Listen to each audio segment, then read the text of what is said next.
This is the Relevant Podcast.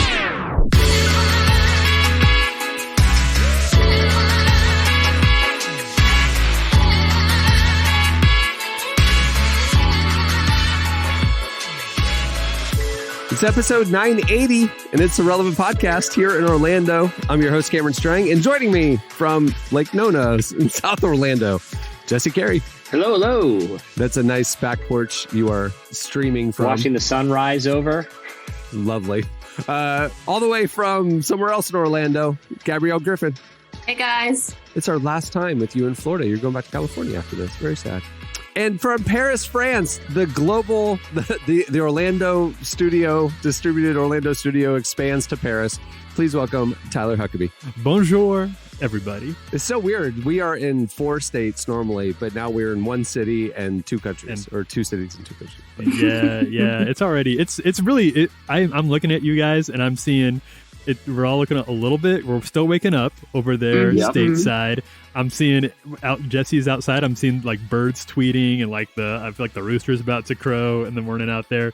Cameron, you guys look like it's still the dead of night. It is. The rooster has about another hour because of summer travel. Yet again, we had to adapt, and this crew got up before breakfast, everybody, to do this podcast for you. So if it's a little weird, it's because this is the first time we've ever recorded at this hour. So 15 years, why not? Yeah. Well, not only that. We attempted a live in-person recording with at least 3 of us yesterday. True. And a small piece of audio equipment confounded multiple audio professionals with decades of experience. I think we spent the better part of an hour and a half tinkering with the device to try to get us to record in person. It's true. The brightest minds in audio engineering. We're completely waylaid by. I couldn't even honestly tell what was going on. Everything was working fine on my end. I just watched you guys scurry around on the screen, and finally we were like, it's just somebody had to call it. It wasn't going to happen. So I admire you guys. This is the second time in as many months that Gabs has had to get up at the crack of dawn, I think, to accommodate a recording snafu. So she's MVP of the team right now. Absolutely. Well, so always MVP. Thank you for that. And this is the second time it's right before a flight too. Like literally, we're going to wrap this, and I'm going to go to the airport. Oh, that's true.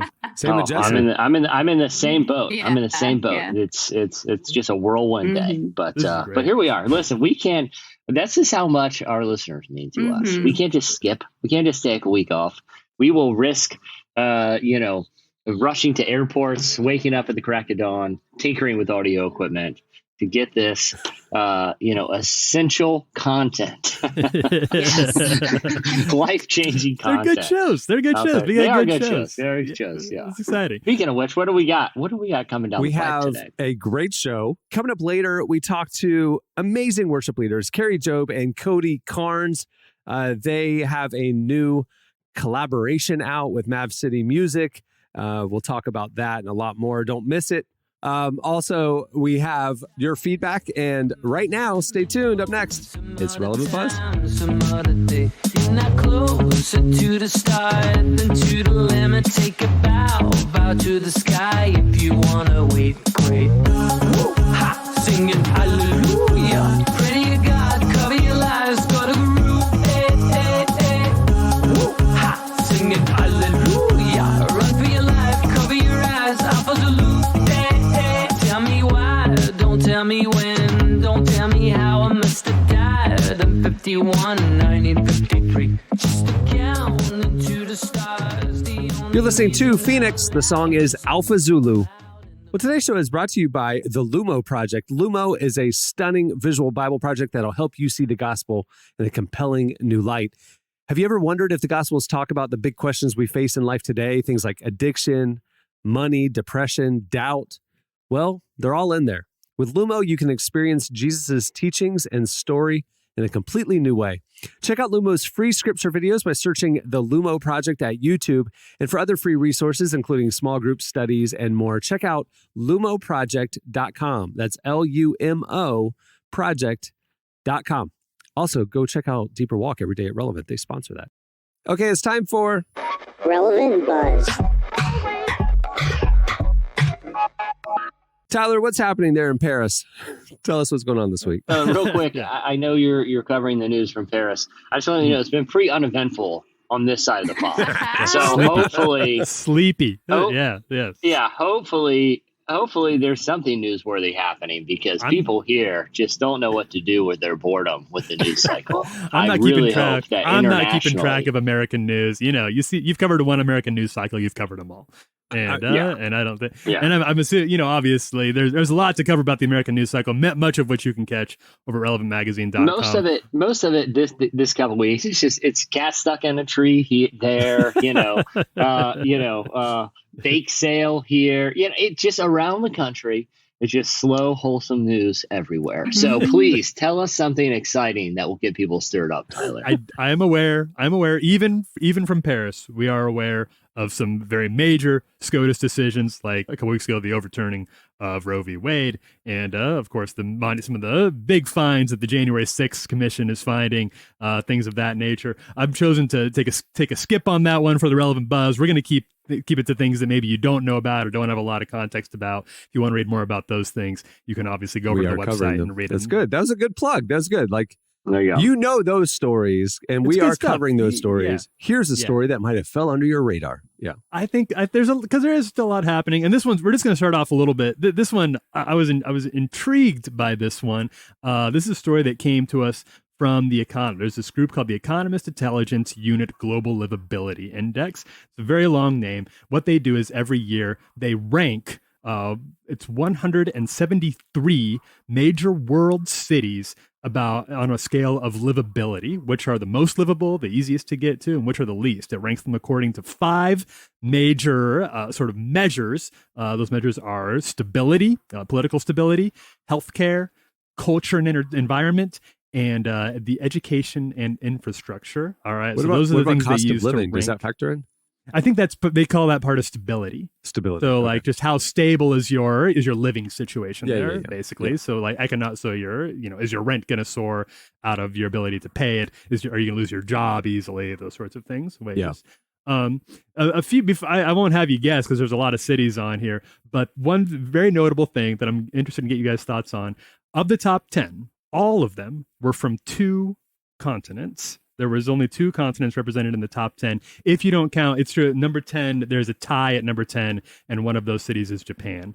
So Asia is represented at the very end of the top 10. The city is from Japan. I thought you said the city is not Japan. the city of Japan. Not the city of Japan. Japan, Ohio. You've never been there? Lovely. But other than that, Europe and Canada dominated the top 10 entirely in a clean sweep. Australia would be up there. Clean sweep. It was so number one, the top most livable city according to this was Vienna, Austria, which is often at or around the top spot. It kind of bounces around the top 3. Took a little nosedive during COVID, like a lot of cities did, and its response didn't measure particularly high. But with COVID kind of in the rearview mirror, Vienna is number 1. Number 2 sausages. Is the sausage factory. Yeah, is it's the sausages. Yeah, like we said. Yeah, we said culture and entertainment. There's a high degree of the sausage to just life fulfillment ratio. I mean, we've observed that Germany's bratwurst, but Berlin's way up there. Europe, Vienna. There are neighborhoods in working class Pittsburgh that are among the happiest places on earth just because of bratwurst intake. It's incredible there. It's a utopia. It's a sausage filled utopia. Yeah, sausage fueled utopia. You're I don't know if your theory holds true for number 2 because Copenhagen, Denmark is next. I'm not familiar with the Copenhagen sausage scene. I mean, for all I know, it's very robust. They keep it to themselves. You are Swedish meatball adjacent over there, so like I think there's a big like ship them in. It's the sausage corridor there in Europe. It's you're moving on to what I call the crockpot corner, which is just they're all the minis. They're the mini ones with toothpicks. Yeah, they eat meat with toothpicks over there. Yeah, and that's true. All of those meats are eaten with a toothpick. All from Scandinavia. Yeah, we haven't thought about this yet. Life is good, despite their governments being socialist hellscapes. If your primary utensil is a toothpick, culture you're eating what? You're eating right. Life is good. Hang on, your theory is holding here because number 3 is Zurich in Switzerland. So I really do think we're getting around to something with the toothpick and a meatball situation. Good job, Jed. I didn't see that. Maybe it's in portions. The study. Maybe it's tapas. Maybe it's small bites. They're just it's a healthier lifestyle.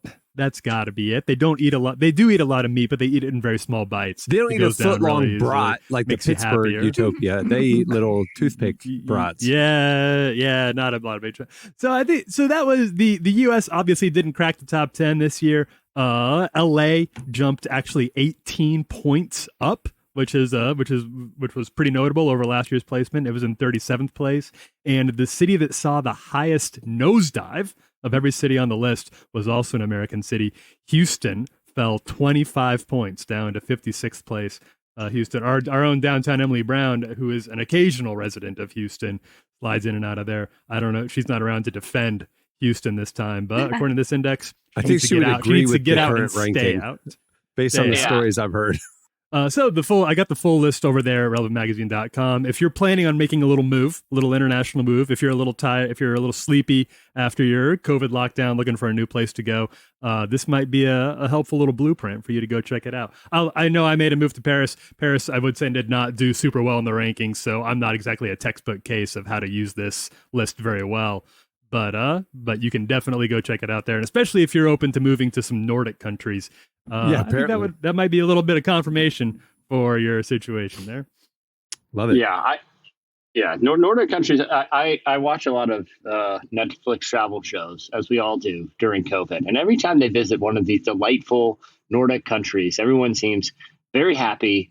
And they all seem to be eating a lot of salted fish as well. So again, I find a lot of correlation between meat you eat with your bare hands or toothpicks or just slurp down and just your overall fulfillment in life. So this is really fascinating stuff, Tyler. I think you're onto something. That's the takeaway. Have you guys also noticed that like all those tiny home shows that are on like Netflix and stuff, they take place in a lot of those countries and places. I'm ready to go. I'm already close. I'm halfway there. So I'm ready to, I'm just going to hop on the train and head up there, and you guys are going to hear from me again in my new I've already paradise. transitioned most of my lifestyle so that I can be sustained only on crockpot meatballs. So I'm expecting my serotonin levels to soon be through the roof here because I got a whole pot cooking right now. Crockpot dishes are a goated food. There's no misses coming out of the crockpot.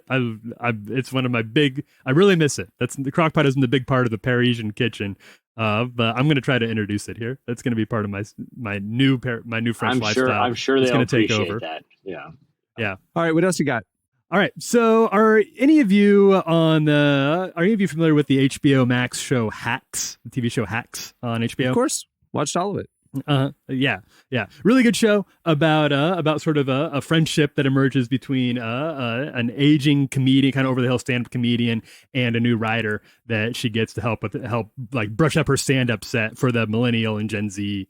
You know who she is? She's Joan Rivers. That's who she's playing. They're 100% basing her on Joan Rivers.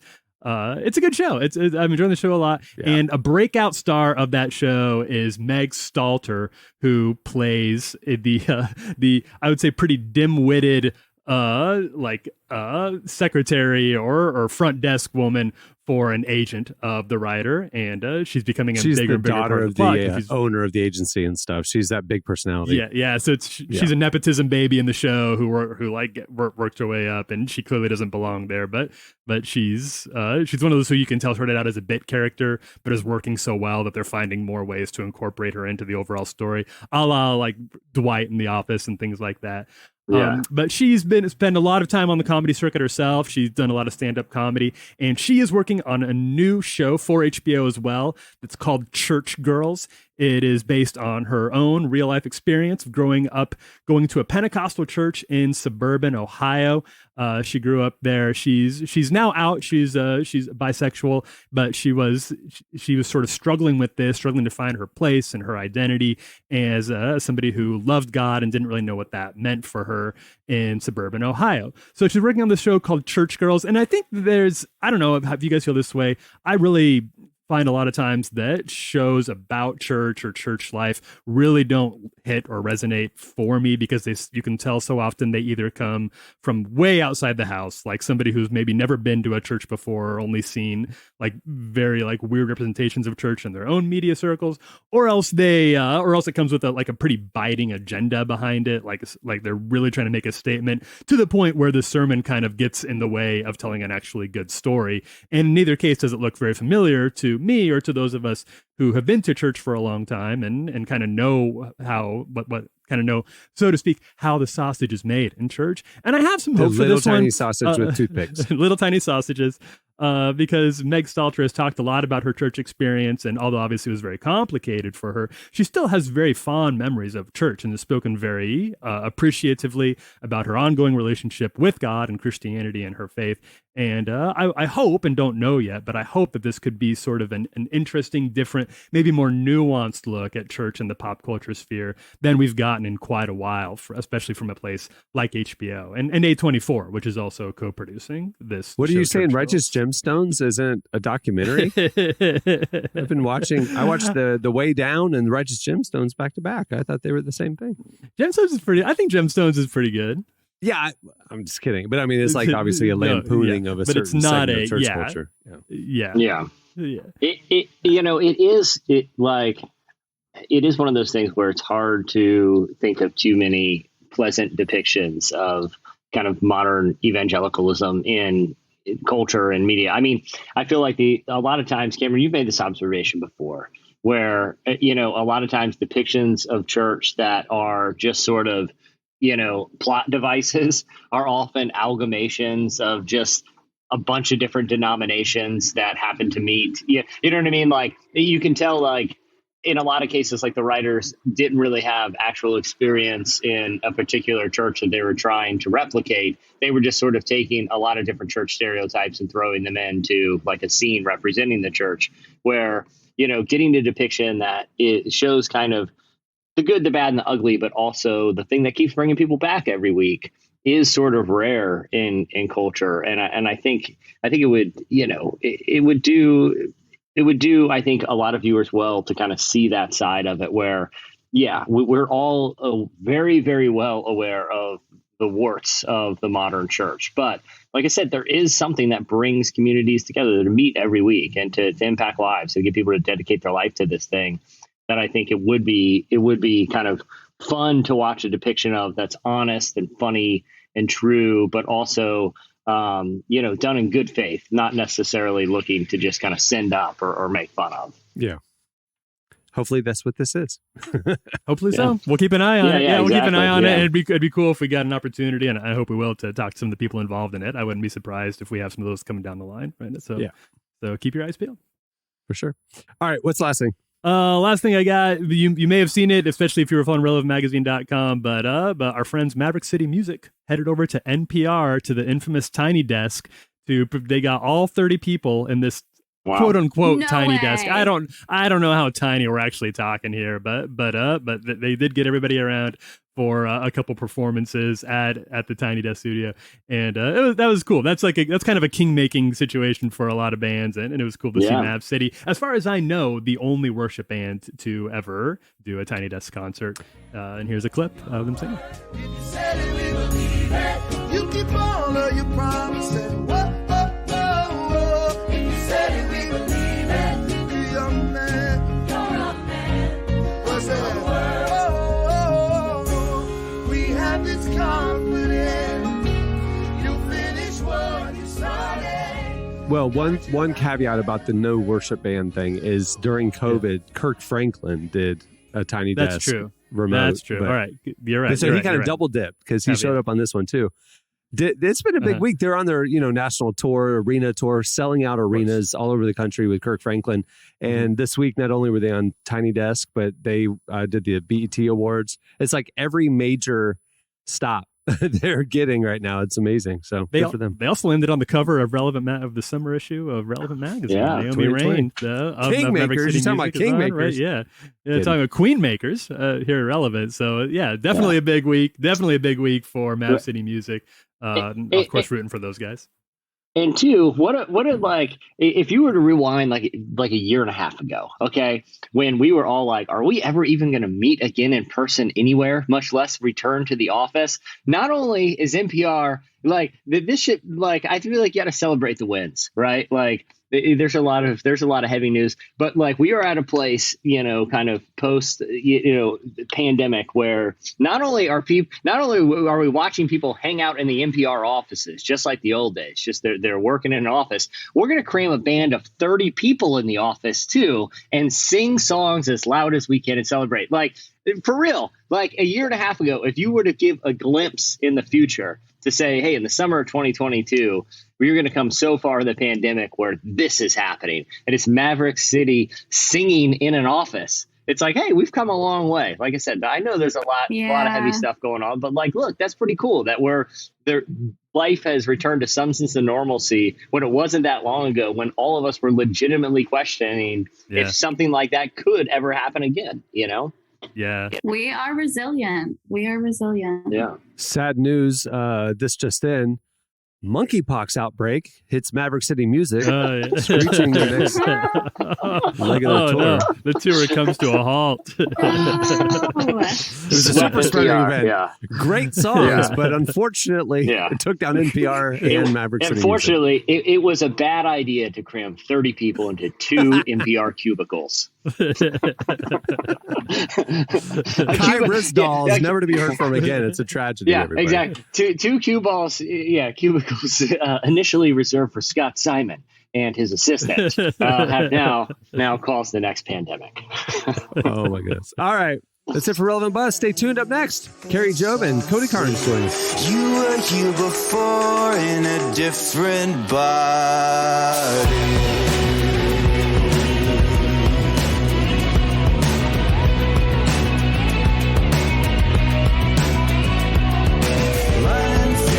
Jungle of the Indus Valley.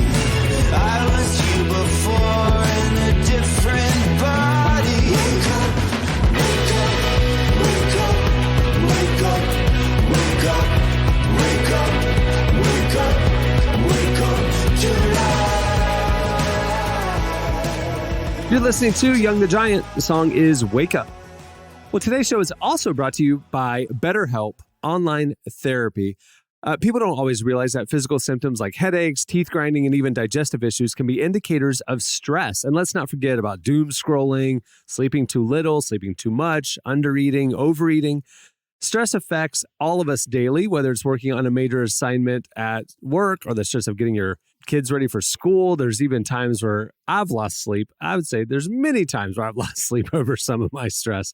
Stress shows up in all kinds of ways. And in, a world that's telling us to keep going and do more and grind, here's your reminder to take care of yourself. Do less and maybe try some therapy. Therapy is a great way to work through all the stress in your life, whether it's big, small, or somewhere in between. BetterHelp is customized online therapy that offers video, phone, and even live chat sessions with your therapist, so you don't have to see anyone on camera if you don't want to. It's much more affordable than in-person therapy. Give it a try and see if online therapy can help lower your stress. Right now, Relevant Podcast listeners can get 10% off your first month at betterhelp.com/relevant. Again, that's 10% off if you go to betterhelp.com/relevant. Well, Kari Jobe and Cody Carnes are a worship leading duo from Nashville, Tennessee. Together, they've written numerous modern church staples like Run to Father, Nothing Else, and of course, The Blessing. They joined our very own Tyler Huckabee to talk about the impact of the inspiration behind some of their biggest hits, the importance of writing worship music that engages with real world issues, and why the best worship can come from listening to God's people. Here is our conversation with Kari Jobe and Cody Carnes. Lord bless you and keep you. Make his face shine upon you and be gracious to you. Lord turn his face toward you and we receive, we agree, amen. Amen.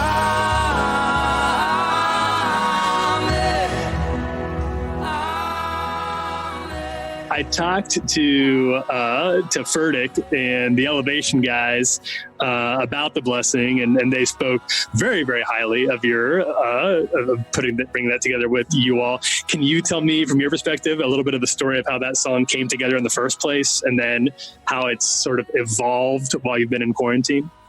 Yeah. So we had planned to lead worship at their church that weekend, and so we all had the idea to come together a little earlier and just write. And so we actually wrote for I don't know what part of the story they told, but I love talking about how we wrote a different song for 8 hours that day. We were about to demo that song, and Pastor Furtick picked up a guitar and started just with the idea of the blessing. It was a different melody, right? Mm-hmm. But it was the first verse idea. Yeah, just writing around that priestly blessing in number 6. That's hard to say. It is, yeah. Got it. Yeah. So it was one of those moments where we were we should lean in on that this feels really, really special. And so another 5 hours of writing, but it was so beautiful because it felt like we were all just sitting around reminding each other of the promises of God that we all believe and that we wanted to throw into a song, So we kind of all say it wrote itself in a way. The hardest part of the song was the melody line for Amen. We just wanted it to be singable and beautiful, but not too much movement. We worked through the amens for a while trying to land on those, but it was really amazing. We didn't know what it was. It felt special in the room, but we had no idea until that weekend when we led it for the first time and the room just erupted.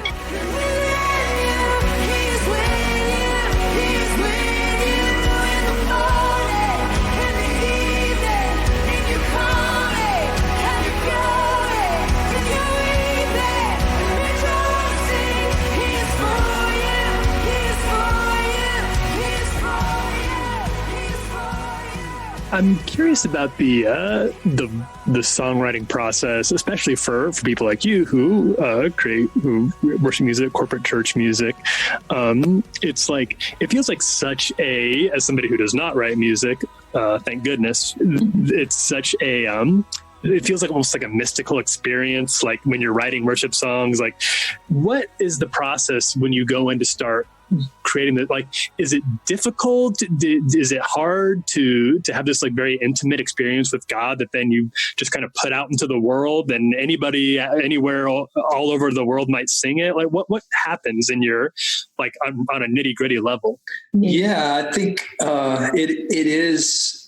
it is kind of mystical. It really is. It's not angels flying around and all that. It's not so much physically mystical. It's more so like when she said that the blessing kind of wrote itself, that's how we felt, because it was almost like when you're writing a song, especially when you're writing for the church. So you're partnering with the Holy Spirit at that point, and you're writing a song and creating something.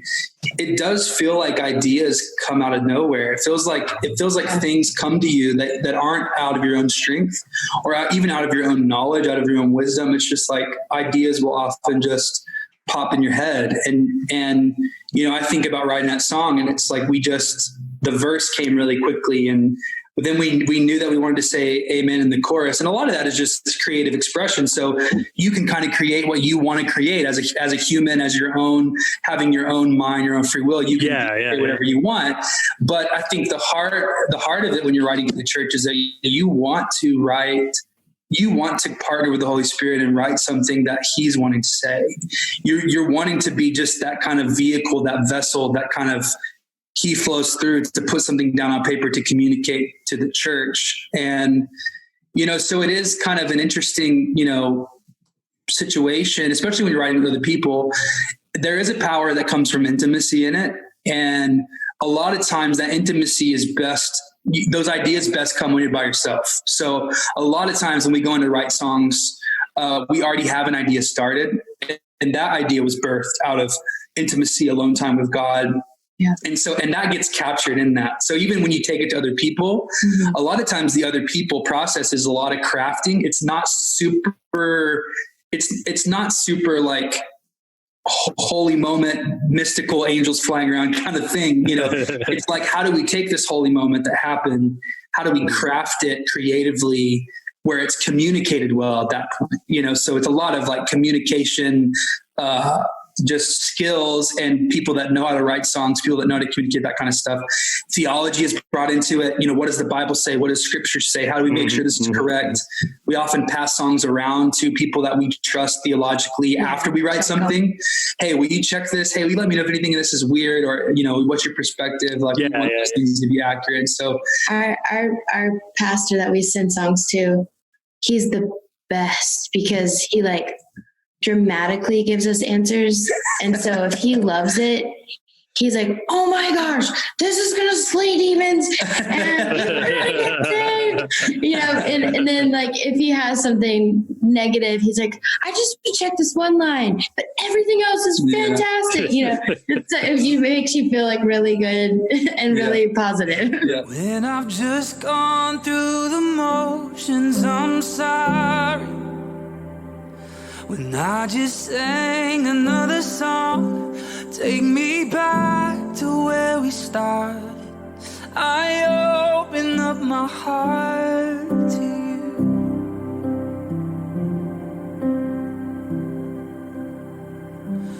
I'm sorry when I've come. As you have sought God on this and prayed about this, the right way to respond. Do you have any like advice or wisdom that search has brought to you that you would feel comfortable sharing with the people who are going to read or listen to this? Anything that you found that you feel like would be useful for the church trying to, as they grapple with what is the right thing to say, and how do we accurately grapple with the moment that we're in? Yeah. So my dad's a pastor, and I grew up with my dad being in leadership, my mom and dad. And my dad was going on one of the days this week, he was going to a church that has been dealing with intense like tension with this whole topic, and maybe even like dealing with a church split because no one knows how to fully reconcile. And it was really, really sensitive and just so broken. And I remember the other day, I felt so led to pray that people would be more desiring of just following what the word of God says, even if their feelings didn't line up yet. Because our emotions, if we let our emotions lead us, it can just be a bit detrimental at times. But I started praying into, Lord, I just pray that people would be able to forgive and move toward reconciliation, even if their emotions aren't there. And praying about like, Jesus, how would you respond? I've been so just drawn to the fact that Jesus always did everything out of compassion. Before he healed somebody, it says he was moved with compassion. Before he cast out a demon, it says he was moved with compassion. And I think that's just my heart for the church right now, is that we would listen before we talk, that we would be moved with compassion, even before we pray or try to do something, that would affect us more, like trying to hear where someone's coming from, trying to hear the truth about like how they were raised and different things like that. I think that will help so much to give perspective.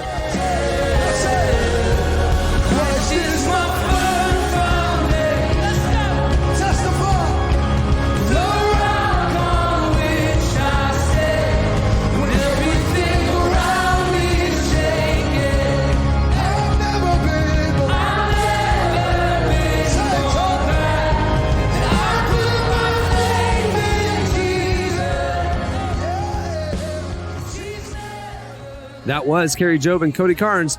Make sure to check out their new collaboration with Maverick City Music. It's called Firm Foundation, and it is out now. It's great. All right, stay tuned. Up next, it's your feedback. I listen to you with an audience. Love you cause you love me first. Choose you when I don't deserve. You stay with me, you're the only one that lasts. You got what I need, I ain't never going back. I ain't tryna reminisce on anything I had. You know that, you know that. seen a lot of fine things in this life, but I chose you. Swear it's nobody else to do it like you. Hold me together, singing, what would I do? What would I do? What would I do? I chose you. You're listening to Aaron Cole. The song is Choose You. Okay, it's time for your feedback. Last week, we got talking about Derek's Woodsits and his home repair challenges, shall we say, that he's having. In fact, he's so over it. He decided to leave the country, and he's in the islands this week with his lovely wife. So he needed a break from all the home renos. So for the question of the week, we asked you your worst home renovation, contractor, or landlord repair story. You guys hit us up on Twitter at Relevant Podcasts, and here's a couple of our favorite replies. Okay, Mary, good Lord. This one, this is the worst case scenario. This took a dark turn here, Mary. She said, my husband was doing some living room renovations and hit an artery in his arm with the drill he was using. Oh. The renovation turned into what looked like a murder scene. He was okay, thankfully, but the cleanup was quite something. How does that happen? What exactly Seriously? Yeah. How are you holding the drill? Like, I've used drills numerous times. Never pointed it anywhere near an artery. Yeah. How traumatic. She yada-yada a lot of this story here because A, I don't know how you drill your arm. B, and then he was fine. If you drilled through an artery, you're not just fine. You don't just like put a Band-Aid, slap a Band-Aid on that and let it go away. It sounds like especially if it looked like a murder scene, they probably had to drag him to the ER. Do you feel like one of those people, Mary's one of those people that just doesn't get rattled by anything? Like nothing, like maybe her husband is like an overreactor and like he's cried wolf too many times and he's like screaming, I think I hit an artery. I think I hit an artery. And she's like, you're fine, whatever. Here's a Band-Aid. I feel like she's just over his antics. Like she's married to this big, dramatic, clumsy guy, and she's just like over it. Yeah, he hurt himself. He's fine. Yada yada. You know. Like, but what if? I mean, we can joke about it because he's fine. Because what if he didn't make it? They're like, oh, Mary, what happened? Oh, that baby, he died while assembling the new ottoman. Like, you know what I mean? Like, what a way to go! Goodness. What a way to go! What a way to go! just trying to make you happy. Put together the new ottoman. Yeah. Oh my goodness! It's slightly less dramatic as far as I can tell here, but maybe not because Bethany said my husband and our groomsmen were painting our new apartment while I was at work. All right, Bethany. First of all, let's stop there. You don't. I feel like if your husband and his groomsmen offer to do anything, that's an immediate no. That's just a bad nothing. What are you talking about? No, immediately yes. Thank the Lord, there is men out there that are willing to do something. I think that's a good idea. That's the problem isn't that men are willing to do something. The husband thing is fine. The groomsmen. It's the groomsmen. Yeah. A group of groomsmen are incapable of making good decisions. I have been a groomsman. Fair enough. Yeah, let me explain this. A group of groomsmen are arguably the most dangerous assembly of men, of humans you can possibly imagine. I mean, not only are they counterproductive, they're actively destructive in pretty much everything they do. I've never been part of a wedding party where all of them have been able to get dressed properly. At least one of them is either missing a belt, a bow tie, a cummerbund. There's always some emergency when a group of groomsmen is assembled, whether it's a wardrobe emergency, whether it's some sort of last minute legal issue that they happen to find themselves in. It is a group of people that you do not want to put around power tools, paint, or especially your home. You want to get them in a limo. You want to get them. That's why they put them in a limo, because they have a driver who's somewhat responsible for these knuckleheads, because they're going to do something terrible. They can't help themselves. This is what groomsmen do. Terrible things.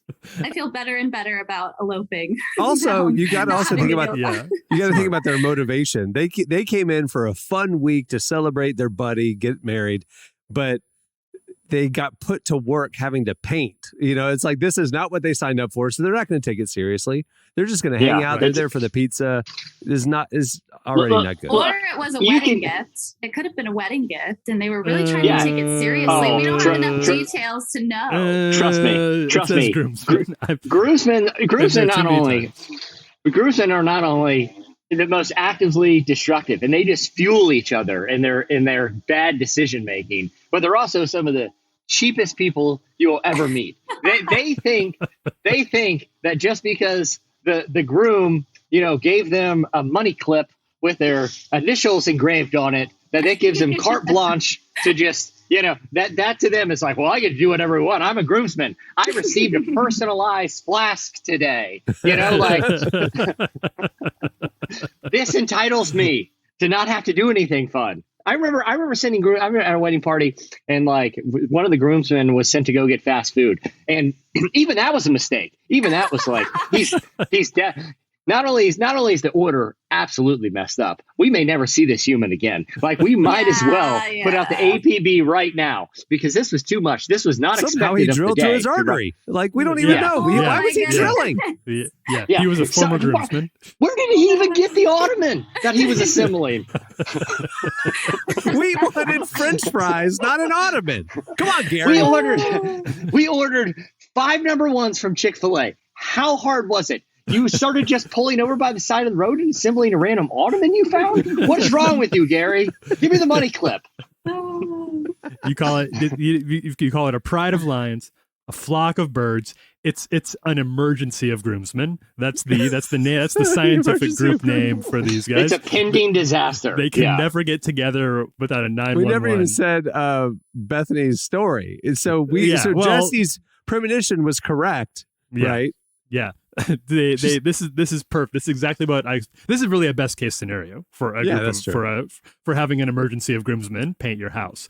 She says they were so proud. That's another red flag. If groomsmen are proud of something, that means it is not only off the rails. The train is going off the bridge into the river below, and they were so proud, but had mixed up which room got which color. No, Bethany, be grateful. Be grateful that was as bad. Be grateful the house is still standing. Oh no! How on earth? Like, how does the husband not know? What? There's something about when you get invited to be a part of a wedding party where judgment goes out the window, much less basic decision making. Like this was too much. A color and a shape. That was too much. You should just stop at the color. Just one room, one color. But now you got 2 rooms, you got spatial things and colors. Look, you have to treat these groomsmen. These are preschoolers. Wow. These are not kindergartners yet. They're not up to colors and shapes. Pick one. That was your problem, But I do want to circle back to the home repair thing too. Because at what point in life do you just realize it's not worth it? Where like you just have a sink you no longer use at your home, or it's like, you know what, that light switch, we have a little hack where we just kind of use a flashlight in that closet. I've had 2 incidences where thankfully I learned early on where the main water main to my home is, and it's out in the front yard. And there has been 2 incidences where my neighbors have seen me sprinting out of the house with a gigantic monkey wrench attempting to shut down the main water main. I've learned the lesson. If a drill or power tool is involved, it's probably over my pay grade. If electricity or water is involved, someone could die. And I outsource those to professionals. I feel like that's my barometer. Power tools, problem. Jesse, I've known Jesse a very, very long time, and he and I have had a lot of similar experiences. We've traveled, we've worked together, just a lot of things. And I know a lot about him. The most surprising thing, because he's a smart guy, he's athletic, he's a problem solver. The most surprising thing to me is how bad he is at basic home repair. Like, he doesn't know how to use any tools. You want him to hang a light? He calls somebody. I just never have understood this. Can I tell you, some of my most humiliating, interactions have been when someone's over or a neighbor comes, knocks on the door or something like, "Hey, can I peek in your toolbox? I'm looking for something." I'm like, "Toolbox? I have an old plastic cabinet in my garage that just has an assortment of things that the previous homeowner left here. You can shuffle through that if you want." And a lot of Allen wrenches that come in the box. It's a lot of Allen wrenches. It's assembly. It's a lot of Allen wrenches, a roll of duct tape, a tape measure that looks like it came from the tape measure museum. Like, maybe a level that my dad left museum over there. Is that the one in Washington? It's so great. The tape measure museum. It's the new Smithsonian. Actually, they're investing. It's about It's about a $400 million. It's huge. It's and what's crazy about the $500 million tape measure museum, half of the tape measures were illegally acquired by a craft store, Michael's Crafts. Yeah, they were pillaged. Illegally acquired half the tape measures in the museum. It's terrible. They were pillaged from ancient Lowe's and Home Depots from across the ancient world. It's a fascinating place. And I swore he was on the up and up. It was so strange. He had a fake mustache, and he wasn't. He told us we had to meet him behind what are y'all talking the real about? Home I legitimately am so lost. I thought y'all were being serious that there is a tape measure museum. I'm way too low. Okay, first of all, it's a little bit of a jump. Here's the joke. Jesse said an old tape measure. It looks so old. It looked like it was from the tape measure museum. The idea of an actual tape measure museum I thought was hilarious. I said, "Oh, is that the one in D.C.?" He said, "Yes, it's the new Smithsonian, $500 million." Yeah. Well, now when he said $500 million, the $500 million is the Museum of the Bible. So then that's when in the Museum of the Bible, which is funded by Hobby Lobby money, a lot of the artifacts have been turned out to be illegally acquired on the black market. So then I made a joke that the new $500 million tape measure museum, half of them were illegally acquired by Michael's Crafts. Thank you. The look on your face of confusion of these guys have snapped. These guys have actually lost their minds. I just felt like you deserve the explanation. I really appreciate it's very that. early. It is. It's very early in the morning for Cameron, especially for a joke to be made about an ancient Babylonian tape measure being stolen. being smuggled out of ancient Persia by Michael's Crafts. Yeah, by Michael's Crafts. Two, to hear Cameron explain it at this earlier in the morning has deflated any of the humor. No, totally. Once, the worst joke is a joke that gets explained. I was like, please don't explain. But I just wanted Gabs to be included about actually appreciting how brilliant that joke was. But let's be honest. Let's be honest. This isn't on Gabs here. That joke was a long stretch. Okay. I think if it wasn't so early, I would. I think this is good. This is laying the groundwork for future Hobby Lobby Museum of the Bible illegal purfling of Indiana Jones type work to get their artifacts back. Jokes that may come down the road. Yeah, and Gabs is now in the know. Yes. We had to do the work right now. We had to get busy. It wasn't fun. Wasn't fun for us. Certainly wasn't fun for the listeners. But in the future, when we make those jokes, they're gonna soar. We're talking slam dunks.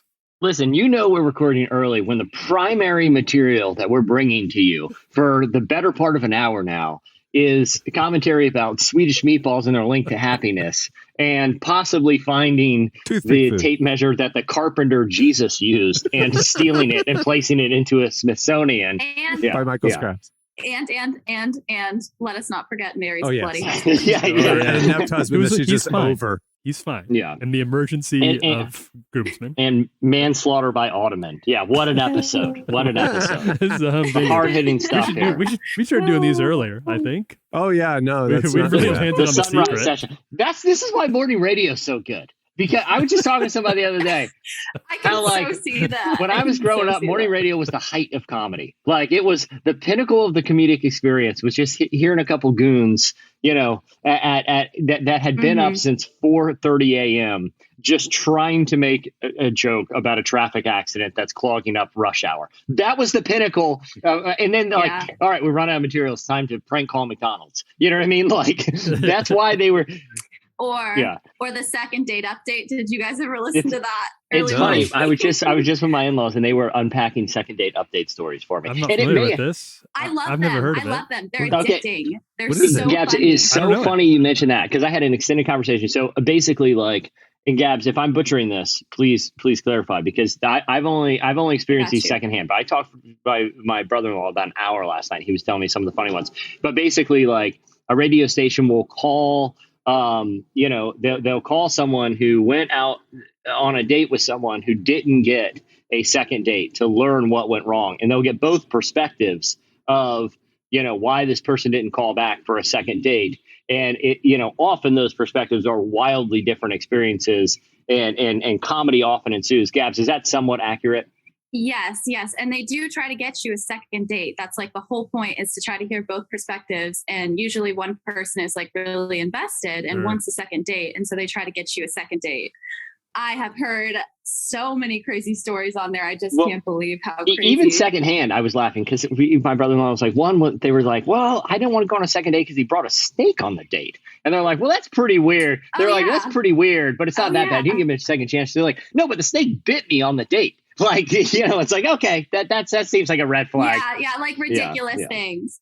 Yeah, I heard one recently that was this woman took her, I guess she went on a date with this guy and she wore boots, like cowboy boots.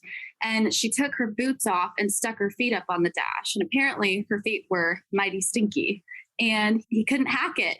He just couldn't hack it. He rolled the windows down and was like, all right, you need to put your shoes back on. And she thought the date went really well. She really did. So he calls in, they get both perspectives. And he's just like, I couldn't do it. Her feet. It was her feet. That's a gamble. That's a gamble. Barefoot is a gamble. That really is. You got to be really confident. It is. Did Stinky Feet get the second date? No, they didn't. No. Nope. He was just like, I'm sorry. Maybe they could hook Stinky Feet with the snake guy. I feel like, everybody deserves love. Everybody deserves love. Jesse, I don't know if it was my connection or your AirPod microphone, but I thought you said that they brought a steak on the date. You said a snake? A snake. I did too. A snake. Yeah, I heard steak too, and I heard steak bit me. And I didn't know what a steak bite was. I was like, what? I didn't question it. I didn't even question it. Listen. Steak bites me. Okay. I did too. Steak.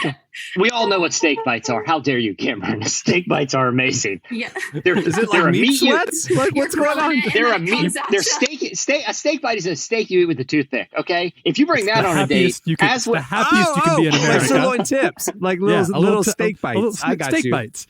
You can get a bag full of them. You pop them in the microwave for 3 minutes. You come out, get your toothpicks. Heaven on earth. That's a guaranteed date right there. I mean, that is as close as that's as close to paradise we're gonna get on this side of heaven as a plate of steak bites. Okay. Well, now, the people in Norway eat all their food with toothpicks, so maybe that's the key to happiness. Is steak bites. Yeah, we need our rates are very low. Corner of the market. Yeah. They have some of the happiest marriages on earth because they're centered on learning love languages, digging into the Enneagram, and copious amounts of red meat consumed with toothpicks. They've got to figure it out, those Nordics. Yeah. They're doing it right. I'm going to put that in my dating profile. Only eats meat with toothpicks. See if it attracts the right kind of people. It'll attract go on a date to IKEA. Yeah, that's not a bad idea. That's why every couple you see walking through IKEA looks so happy. It's because they tuck full of Swedish every time I'm at IKEA, I've door. never seen a couple not fighting. Like it is. Oh no! Straight up, I will say to my husband, "We need to go to IKEA so I can just look around and eat meatballs." We have done this in the last 6 months a couple of times, actually. Because I got broken up with that in IKEA. Like I'm just telling you, like it. Okay, all right. Forget about IKEA. Was she a vegetarian? Was she a vegetarian? Because that's the problem right there. Well, then there was no meatballs, Cameron. That's user error. You were missing the meatballs. The happiness was this. I'll say this about IKEA. They got to figure it out. Because when I go to Home Depot, it's extremely intimidating, right? Like you got these guys walking around in their little orange aprons, like they're better than everybody. Okay. I don't want to have to, like, it's a scavenger hunt every time I go. I feel anxiety wash over me as those doors open and I just see warehouse row after warehouse row. Jesse, have you used a Home Depot app? It has an in-store mode that you just tell the app, I need a screwdriver, and it will walk you to the screwdriver.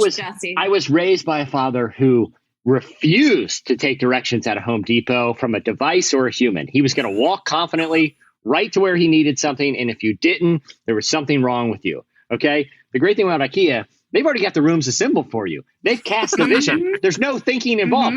You don't even have to think how to walk. There's only one way. There's one path. You got to walk through the whole store and look through every room. There's no thinking, no anxiety. Though I have seen 2 sets of groommen lost what appears to be for several weeks back there, subsisting on a Chick-fil-A order they were supposed to deliver 3 days ago. So that was the only thing. I don't even know how they got in the Home Depot. And they don't take your emergency of groomsmen to IKEA. They'll get lost. All right. Well, there's more where that came from. Go check it out on Twitter at Relevant Podcast. Okay, it's time for this week's editorial question of the week. Hey. Well, I mean, we were inspired just now with the second date stories. We want to know your worst date story. We're gonna pull a page from the morning radio playbook, and you guys never disappoint on this one. We want your worst date story, or most memorable date, or worst first date, whatever wrinkle you want to throw in there. We just wanted to hear your uncomfortable situations. Hit us up on Twitter at Relevant Podcast, or if you see us post this on our IG, you can reply there as well. Well, before we wrap things up, I want to remind you, go check out the brand new summer issue of Relevant. It just came out. It features Maverick City Music's Naomi Rain on the cover. And we have another Rain in the issue, Rain Wilson. We got John Favreau. We got James Vincent McMorrow, Dr. Caroline Leaf. So many amazing features. Go check it out. The ad-supported version, which is presented by World Vision, is available for free. Just click on the magazine tab at relevantmagazine.com. And if you're a Relevant Plus subscriber, your enhanced ad-free tablet and device edition is available in your dashboard. If you haven't signed up for Relevant Plus yet, it is the best way to experience Relevant. It's ad-free reading at our website, unlimited articles, an enhanced ad-free version of the magazine.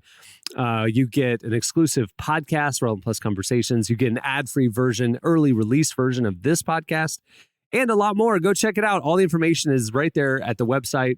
Just click on the Relevant Plus tab. Plans start as low as $250 a month. I think you'll like it, and we'd love the support.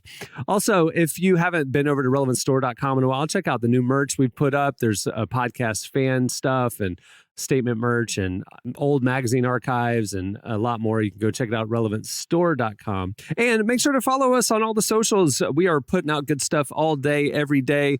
The best way to follow along is on Twitter, Facebook. IG's pulled back a little bit. We're going to get back on the IG horse here in the coming days. And, if you want to get just the best, you can go over to the front page of Relevant, sign up for our newsletter, and our top 5 trending stories each weekday will be sent to your inbox. It's a really good way to stay in the loop about everything we got going on. All right. On that note, we'll wrap things up. I'm Cameron Strang. I'm Jesse Carey. I'm Tyler Huckabee. I'm Gabrielle Griffin. We will see you next time. Have a great week, everyone.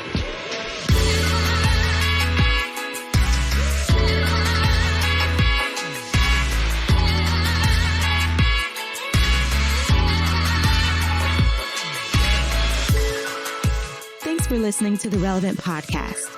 Check out our features, interviews, and news updates every day at relevantmagazine.com. And make sure to follow Relevant on Facebook, Twitter, and Instagram for the latest. For more great podcasts, browse the shows on the Relevant Podcast Network, which you can find at our site. And while you're there, don't miss the all-new era of Relevant Magazine. A new issue releases every other month at relevantmagazine.com.